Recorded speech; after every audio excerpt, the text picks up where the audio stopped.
தமிழகத்தில் இருந்து 2010ஆம் ஆண்டுக்கான ஹஜ் புனித பயணம் செல்லவிருப்போரை குலுக்கல் மூலமாக தேர்வு செய்யும் நிகழ்ச்சி சென்னை ராயப்பேட்டை புதுக்கல்லூரியில் நடந்தது.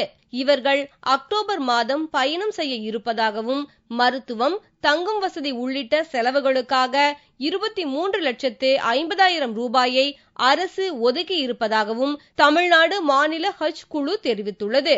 சுமார் 12,000 ஹாஜிகள் 2010க்கான ஹஜ்ஜி அப்ளிகேஷன் கொடுத்திருக்கிறார்கள். அவற்றில் 2,994 பேர் இந்த குலுக்கல் முறையில் தேர்ந்தெடுக்கின்றோம். 202 பேர்கள் மாத்திரம் கடந்த 3 ஆண்டு காலமாக நான் ஏற்கனவே கூறியது போல் 2007, 2008, 2009 போட்டு கிடைக்காதவர்களுக்கு குலுக்கள் இல்லாமல் இந்த 202 பேர் தேர்ந்தெடுக்கப்பட்டுள்ளனர். பேலன்ஸ் உள்ள 2,772 ஆஜிகளுக்கு இப்பொழுது தேர்வு செய்யப்பட்டுள்ளது. பல ஆண்டுகளாக காத்திருந்து தற்போது இடம் கிடைத்திருப்பது மகிழ்ச்சி அளிப்பதாக தேர்வு செய்யப்பட்ட ஹஜ் பயணிகள் தெரிவித்தனர். எங்க அம்மா அப்பா 3 வருஷமா கண்டினியூ போட்டுட்டு இருக்காங்க. இது 4வது வருஷம்.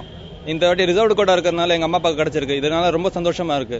அதே நேரத்தில் 12,000 பேரில் 2,000 பேருக்கு மட்டுமே வாய்ப்பு கிடைத்திருப்பது வருத்தம் அளிப்பதாக ஹஜ் விண்ணப்பதாரர்கள் தெரிவித்தனர்.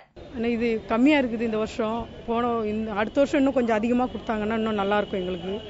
எனக்கு கம்மி இருக்கிறதால ரொம்ப பேர் ஏமாந்து போயிடுறாங்க. சென்னைக்கு மட்டும் கோட்டா கம்மியா இருக்கிறதுனால அது சரி எல்லோருக்கும் சரி வரதில்லை. ஆகையால் தயவுசெய்து அதிகமாக ஏற்றினால் நல்லதாக இருக்கும். தமிழகத்தில் இருந்து ஹஜ் செல்லக்கூடியவர்களின் எண்ணிக்கையை அதிகரிக்க வேண்டும் என்றும் கேட்டுக்கொண்டனர்.